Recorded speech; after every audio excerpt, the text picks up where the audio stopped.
काली घाट माँ काली का एक ऐसा मंदिर जहाँ माँ काली प्रत्यक्ष रूप में विराजमान है। यहाँ माँ काली के चरणों के दर्शन भक्तों को नहीं कराए जाते और यहाँ माँ काली की पूजा के दिन माँ काली को लक्ष्मी रूप में पूजा जाता है। आखिर इसे पीछे का रहस्य क्या है?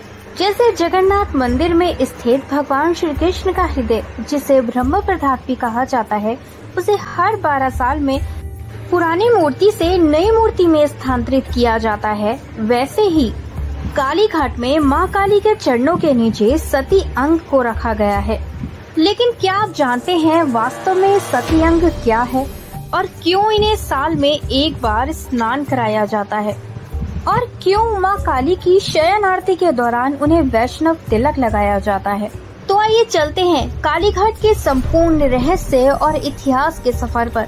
चलते हैं और जानते हैं माँ काली के शुरुआत से लेकर आज तक की पूरी कहानी के बारे में। माता सती के 51 शक्तिपीठों में सबसे शक्तिशाली शक्तिपीठ कोलकाता के क्षेत्रपालिका देवी हैं काली घाट कालीबाड़ी में विराजमान माँ दक्षिणा कालिका देवी। भागवत स्कंद पुराण और लिंग पुराण में ये वर्णन मिलता है, जब दक्ष यज्ञ में माता सती ने अपने प्राणों की आहुति दी, तब भगवान शिव ने माता सती के पवित्र शरीर को उठाया और क्रोध में तांडव करने लगे। भगवान विष्णु ने अपने सुदर्शन चक्र से माता सती के शरीर को 51 टुकड़ों में विभक्त कर दिया।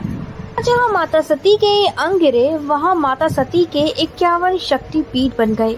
सभी शक्तिपीठ में भगवान शिव भी भैरव रूप में विराजमान हैं। गंगा तट पर स्थित काली घाट एक ऐसा स्थान है जहाँ माता सती के दाहिने पैर की 4 उंगलियां गिरी थी। इसीलिए काली घाट को माता सती के 51 शक्तिपीठों में से सबसे शक्तिशाली शक्तिपीठ कहा जाता है। यहाँ भगवान शिव नकुलेश्वर महादेव के रूप में विराजमान हैं। तंत्र शास्त्र के अनुसार इस स्थान को काली घट्टो नाम दिया गया, जिनके नाम से इस शहर का नाम कोलकाता पड़ा। यहाँ माँ काली कैसे प्रकट हुई?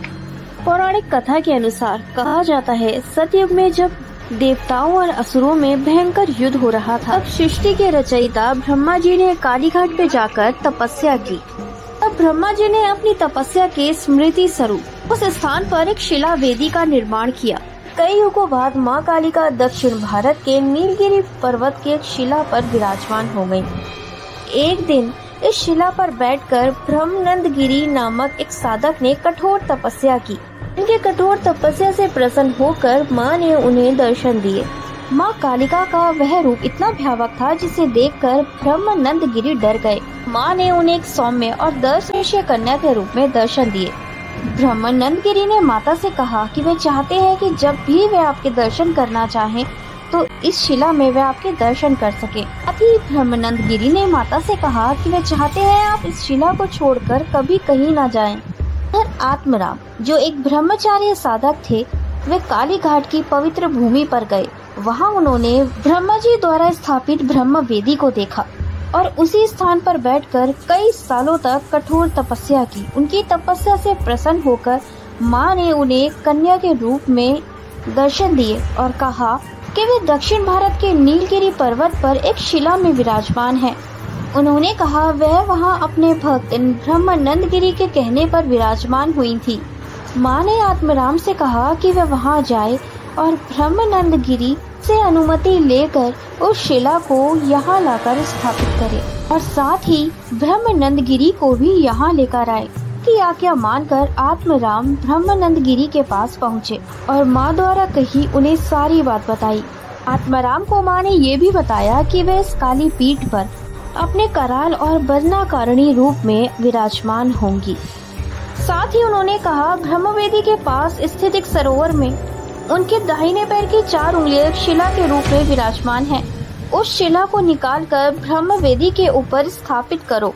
आत्माराम और ब्रह्मनंद गिरी ने माँ के आदेश अनुसार नीलगिरी पर्वत पर स्थापित माँ की शिला को काली घाट में ब्रह्मवेदी पर स्थापित किया।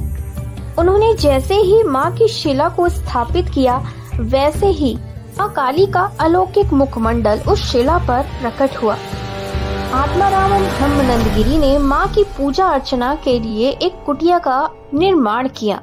साथ ही माँ के आदेशानुसार माता सती के अंग को सरोवर से निकालकर पूर्णिमा के दिन स्नान और पूजा आदि करके माँ की मूर्ति के नीचे स्थापित किया गया।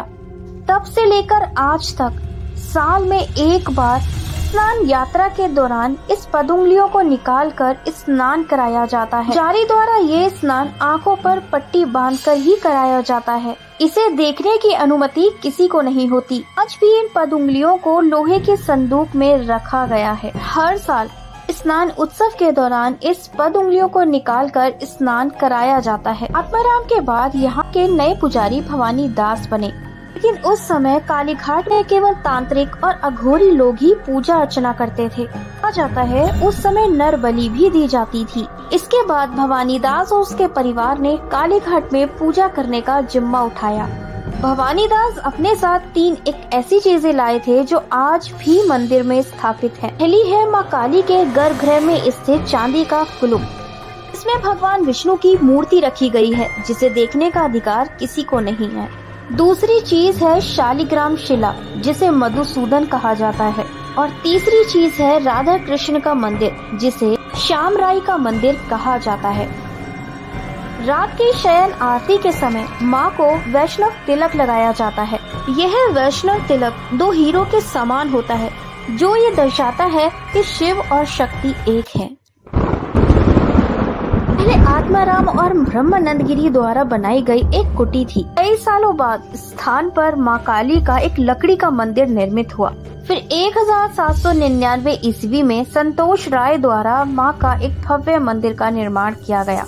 मंदिर की विशेषता ये है कि इस मंदिर में काली माँ की मूर्ति अन्य काली माँ की मूर्ति से सबसे अलग है। इस मंदिर में माता के चरणों के दर्शन नहीं कराए जाते।